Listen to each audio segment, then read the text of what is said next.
Assalamu alaikum, bienvenidos a Nuestro Momento, un nuevo espacio dedicado a nosotros, los nuevos musulmanes, la minoría entre la minoría. Se trata de un programa en el que recogeremos vuestras preguntas y dudas sobre la práctica islámica, la creencia o simplemente sobre vuestras cuestiones y situaciones personales en relación a la vida de los musulmanes en minoría. Y las responderemos con la ayuda de los más destacados eruditos musulmanes en nuestro idioma. El día de hoy lo comenzamos con las preguntas que nos han hecho un grupo de hermanos y hermanas de Azuqueca de Henares, localidad alcarreña en la que nos hemos sentido extraordinariamente acogidos y a la que mandamos desde aquí un caluroso saludo.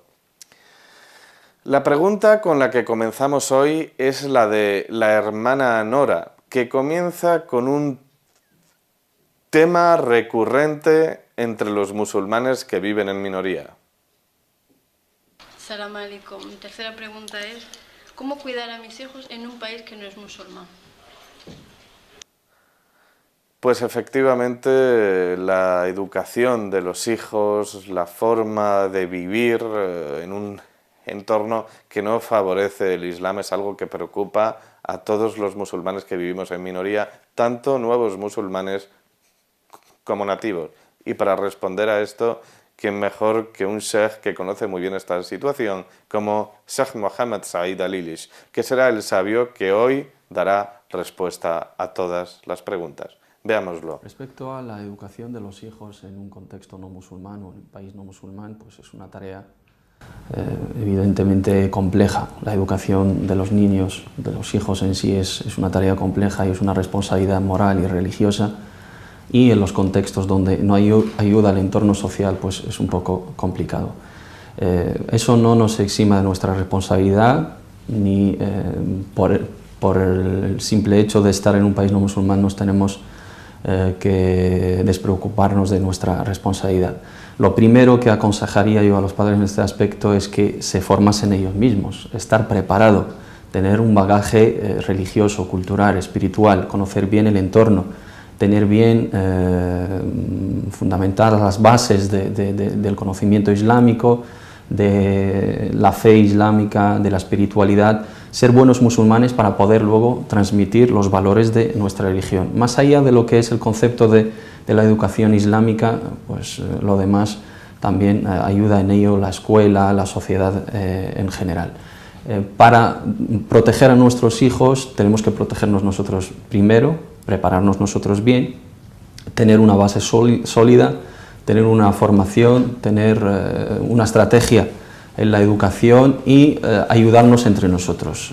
La cultura islámica es importante en este aspecto, la lengua árabe también es muy importante en este aspecto porque es la llave del conocimiento islámico y es la lengua que Allah subhanahu wa ta'ala ha elegido que sea revelado su última palabra a la humanidad, y también pues tener claro el entorno social, la cultura de los derechos, la cultura de la ciudadanía, la participación, la contribución positiva en nuestro entorno. Formarse uno a sí mismo bien, y luego pues ayudarnos entre todos, buscar organismos, ayudarnos entre todos para que esa tarea de educación nos sea a todos fácil, inshallah. Pero básicamente todo depende de los padres. Unos padres bien preparados, con las cosas bien claras, con su identidad bien definida, inshallah van a tener muy fácil el transmitir esos valores a sus hijos, inshallah. Barakallahu fihi al Sheikh Said Al-Ilish, que nos ha manifestado que efectivamente la educación comienza por el mismo ejemplo, ¿no? Vamos ahora con una pregunta de la misma hermana Nora, que nos plantea en este caso una cuestión cuanto menos un poco peculiar. Veámosla. Salam alaikum. Mi pregunta es, ¿una persona que se ha convertido al Islam puede ser enterrada en Marruecos? Bueno, pues veamos qué responde el Sheikh a esta pintoresca pregunta. Respecto a esta pregunta, creo que la hermana se refiere a si es permitido enterrarse en un país no musulmán, o si es obligatorio trasladar el féretro de un musulmán a otro país musulmán si se da el caso de que viviera en un contexto no musulmán. En este caso no tiene por qué ser Marruecos, puede ser cualquier otro país musulmán.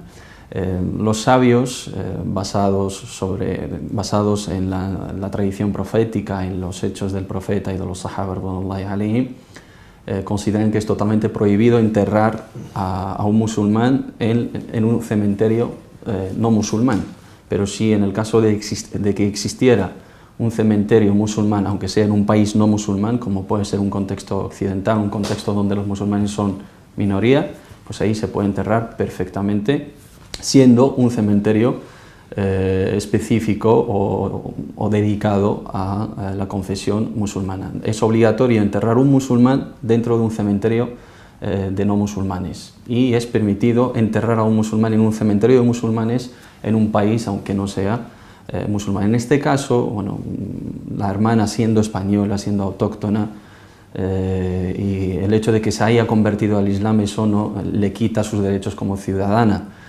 Aquí en España hay determinadas comunidades autónomas donde hay cementerios específicos para los musulmanes, y lo que debemos hacer, o lo que debe hacer la comunidad musulmana en los contextos donde no hay esa posibilidad, es solicitar esos derechos y luchar para conseguir un cementerio acorde a sus necesidades y a su confesión musulmana. Aquí la Constitución española, incluso los acuerdos de cooperación firmados entre el Estado y la confesión musulmana, pues amparan el derecho de cualquier ciudadano musulmán a que tenga posibilidad de enterrarse en su país.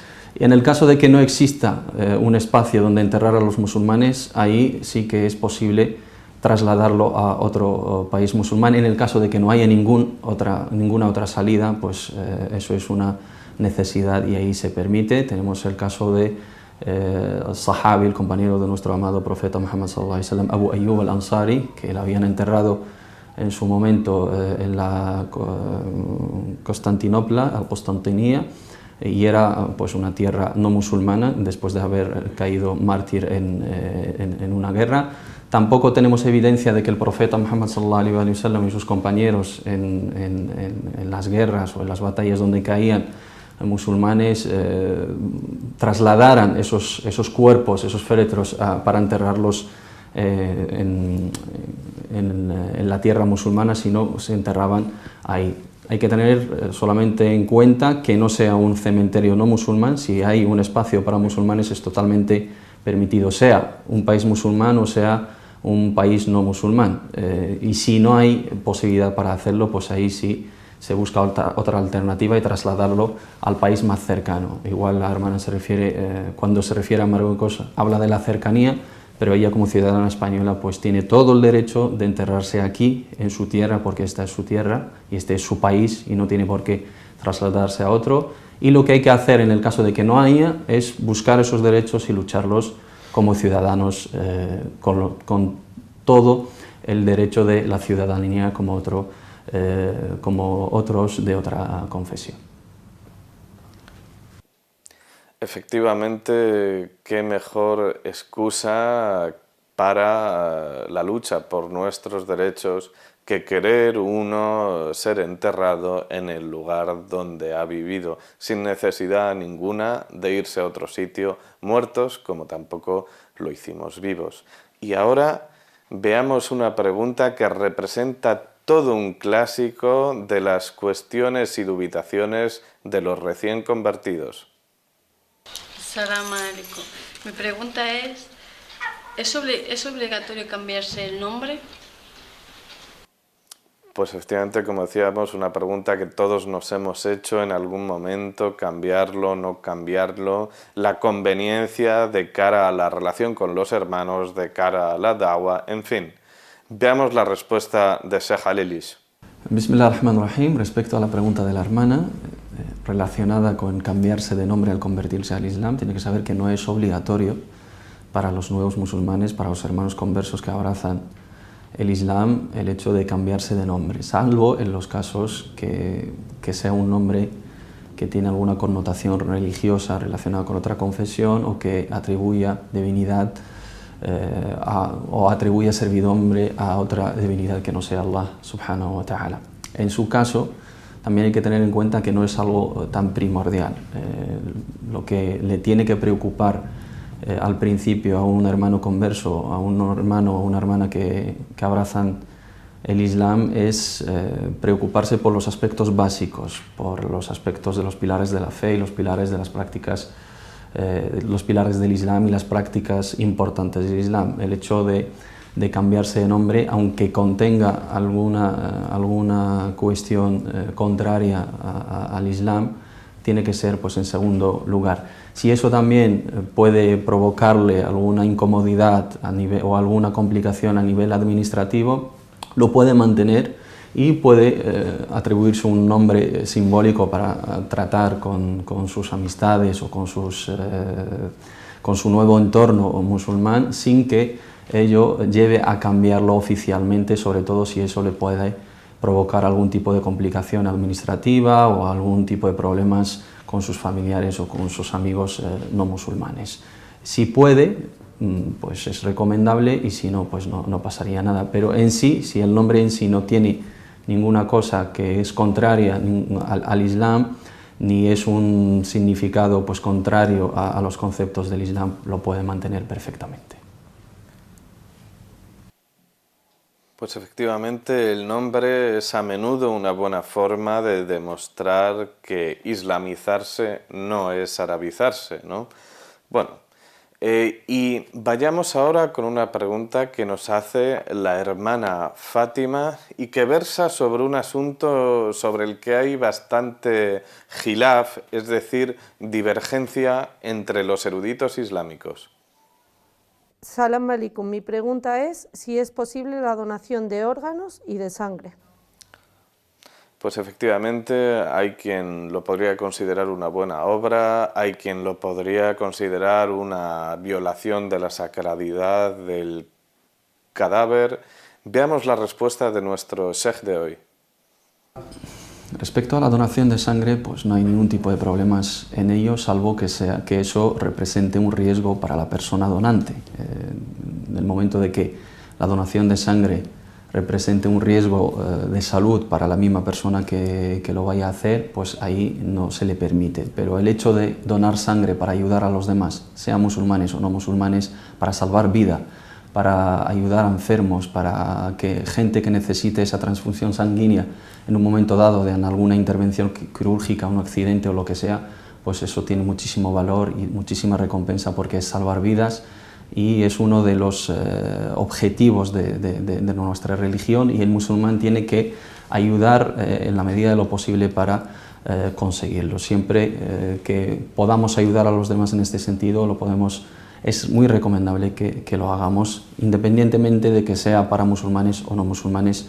La confesión aquí sobra, sino se ve la calidad de la vida humana, y lo que ayudamos aquí es a proteger una vida humana en general. En el aspecto de la donación de órganos hay divergencia de opiniones entre nuestros sabios. Se plantean aquí dos casos: donar órganos cuando uno está vivo, o donar órganos de alguien que está muerto. En el supuesto de que sea una persona viva que quiera donar, siempre y cuando, como hemos mencionado antes en relación a la donación de sangre, que no represente un riesgo para él, o sea, no vamos a ayudar a otra persona a donar un órgano a otra persona enferma para perjudicar al donante. En este caso es totalmente prohibido. Si esa donación no representa ningún riesgo para el donante, pues es bienvenida y es una obra de caridad estupenda, maravillosa, que tiene muchísima recompensa porque ayuda a salvar vidas y a mejorar la calidad de vida de una persona enferma, que te lo va a agradecer a lo largo de toda su vida. Si es una persona muerta, pues ahí los sabios difieren en este sentido, y la opinión considerada en este sentido, y la que adoptan la mayoría de los sabios y la mayoría de los organismos oficiales de fatwa y de pronunciamientos jurídicos, islámicamente hablando, es permitido, porque aquí se mira por el beneficio de los vivos, por encima de mantener esa sacralidad del féretro.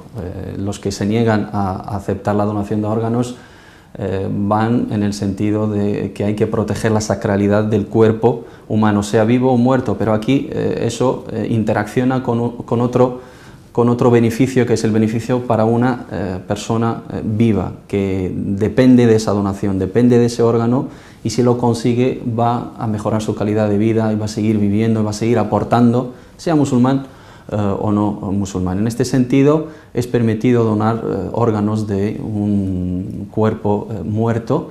Hay algunos sabios que ponen una condición, que haya previo permiso por esa persona, o sea que la persona antes de morirse tiene que dejar claro su voluntad de donar partes de su cuerpo una vez se ha muerto. Otros no lo precisan en este sentido, con que se encargue un familiar directo de esta donación es permitido, y otros pues abren la puerta para una donación completa siempre y cuando sea para un beneficio para los demás. Como hemos visto, un asunto sobre el que hay mucha divergencia. Esperemos que a la hermana se le haya aclarado un poco su duda.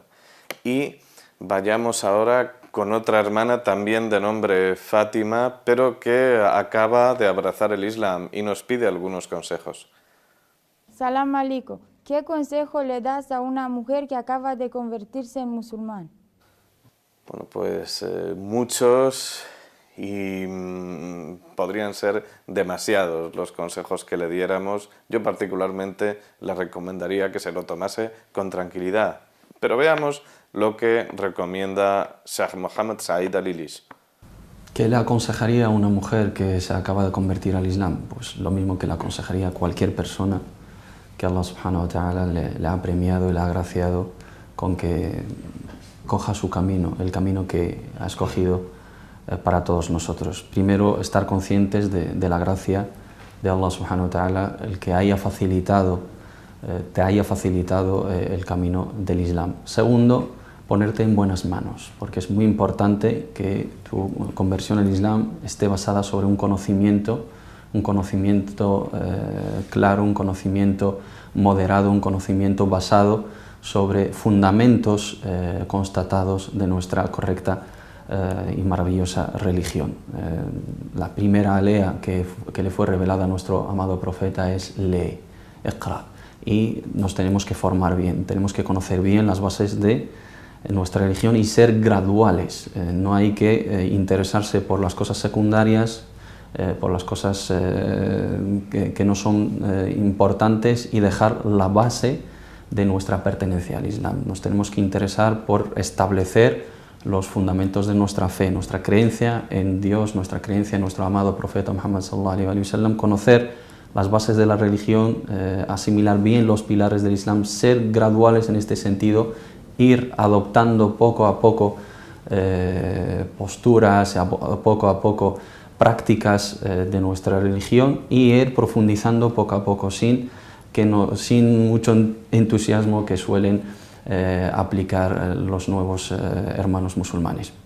En este sentido, buscar gente cualificada, gente bien preparada, gente de conocimiento, gente reconocida y gente moderada, y estar en buenas manos y ayudarte con las demás hermanas y los demás hermanos que te ayuden a asimilar poco a poco el Islam. Y la base es el conocimiento fundamental para cualquier nuevo musulmán, para cualquier nuevo hermano que abrace el Islam, buscar el conocimiento certero, el conocimiento veraz, el conocimiento verdadero relacionado con las bases de nuestra religión. Eso es el consejo básico, y ahí seguir profundizando poco a poco. La gradualidad es importante en este sentido, ir adoptando conceptos de la religión y prácticas de la religión, de lo más importante a lo menos importante, inshallah ta'ala. De hecho, la búsqueda del conocimiento y la sinceridad en ello es de verdad el mejor consejo que se le puede dar a alguien que abraza el Islam, y también a quien no lo abraza, ¿no? Vayamos ahora con una pregunta de nuestro hermano Héctor, que nos plantea algo tan interesante como de compleja resolución. Assalamu alaikum wa rahmatullahi wa barakatuh. Bismillah. Mi pregunta para el Sheikh es: si un musulmán quiere seguir la ley de Allah subhanahu wa ta'ala, al seguir la ley del hombre que rige el hombre, estamos cometiendo algo que sea incorrecto o que sea haram. Gracias. Ley civil, Sharia, menudo brete en el que le han puesto a Sheikh Mohammed Said Al-Ilish. Veamos cómo sale. Respecto a esta pregunta hay que decirle al hermano que es un aspecto jurídico muy amplio y muy técnico que difícilmente podemos aclarar en estos minutos, pero hay que diferenciar entre conceptos. La ley civil, lo que se llama en el derecho jurídico al-ahkam al-wada'iyya, y sharia o la ley islámica, lo que son al-ahkam al-shar'iyya. También hay que diferenciar entre las leyes administrativas y luego las leyes que son jurídicas en el aspecto de la jurisprudencia islámica. Los musulmanes tenemos la obligación de cumplir con todas las leyes siempre y cuando no sean contradictorias a las leyes islámicas o que nos obliguen a hacer algo contrario a nuestras leyes islámicas. Eso en el aspecto jurídico religioso, pero en el aspecto administrativo, cualquier cosa que vela para organizar nuestras vidas, que son aspectos de la vida mundana, de la vida cotidiana, aspectos de la vida civil, de la vida social, de aspectos de código penal, código civil, código de tráfico incluso, pues todo esto, todo lo que organiza nuestras vidas en este sentido, pues tenemos la obligación de aceptarlo, de respetarlo, sea en un contexto musulmán o en un contexto no musulmán. Tenemos la obligación de acatar las leyes, de cumplir con las leyes conforme a ese permiso de residencia que tenemos como extranjeros o a las leyes del país del cual tenemos la nacionalidad, porque al ser ciudadano de ese país estás obligado a respetar las leyes de ese país y completarlas y velar o servir como garantía de su aplicación, siempre y cuando no sea una contradicción directa, una contradicción clara con las bases de tu fe o las bases de tu religión. Y en este aspecto creo que pocas veces nos vemos en esa tesitura, con lo cual el musulmán tiene que tener claro que tiene la obligación de ser un buen ejemplo a la hora de cumplir con sus deberes para después pedir sus derechos. Menudo es el Sheikh Al-Ilish, ha respondido como se debía. Y vayamos con la última pregunta del programa de hoy a cargo de la hermana Noelia. Encontramos diversas opiniones en el Islam, de unas de haram y otras de permitido. ¿A quién debemos seguir si nos aparece en el Corán diversas opiniones y en la vida del profeta sallallahu alaihi wasallam? Las aparentes contradicciones que a veces nos pueden confundir y pueden ayudar a otros a confundirnos, son el tema de esta pregunta muy importante y lo va a responder un sheikh no menos importante, que es Sheikh Mohammed Said Al-Ilish. Veámoslo. Primero hay que dejar claro que no hay contradicciones entre el Corán y la Sunna o dentro del Corán. No hay conceptos contradictorios en el mismo Corán.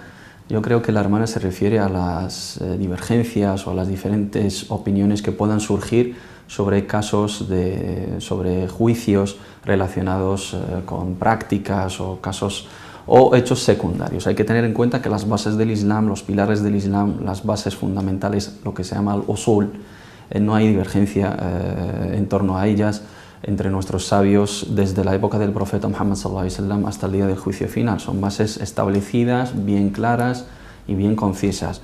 En el sentido de las ramificaciones, al furu', los hechos secundarios, las prácticas, siempre ha existido y siempre existirá divergencia de opiniones, pero también basada sobre unos criterios, sobre unas bases jurídicas, sobre un derecho jurídico, sobre unas leyes islámicas establecidas por nuestros sabios y deducidas y extraídas de las fuentes principales del derecho jurídico del Islam, que son el Corán, el Sunna, el ijtima, el consenso y el qiyas, que es la analogía, y más cosas. Hay que tener en cuenta que hay escuelas jurídicas que aplican diferentes herramientas, hay contextos históricos, hay diferentes maneras de considerar el grado de veracidad de un dicho de profeta o otro, y sobre estas bases se genera un juicio sobre un hecho en sí mismo, que puede variar entre un sabio y otro. En la época del profeta Muhammad sallallahu alaihi wasallam, incluso los compañeros entendían de diferente manera las órdenes del profeta Muhammad sallallahu alaihi wasallam,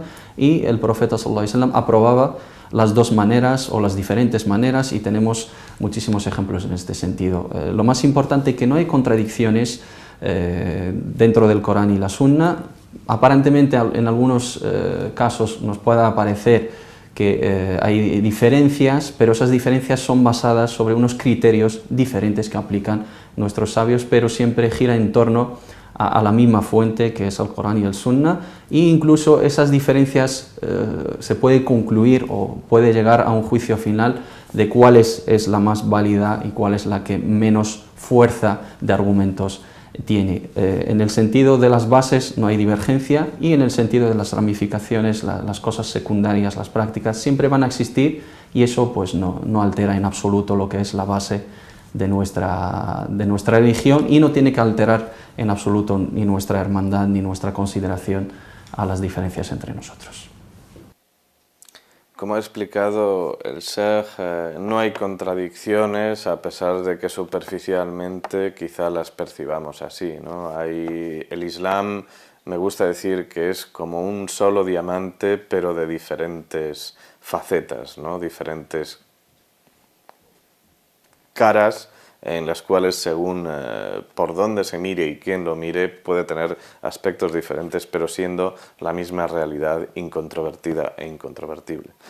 Y en fin, hasta aquí ha llegado nuestro momento de hoy. Nos despedimos recordándoles, eso sí, que no hay respuestas acertadas o equivocadas si las preguntas son las exactas. As-salamu alaikum.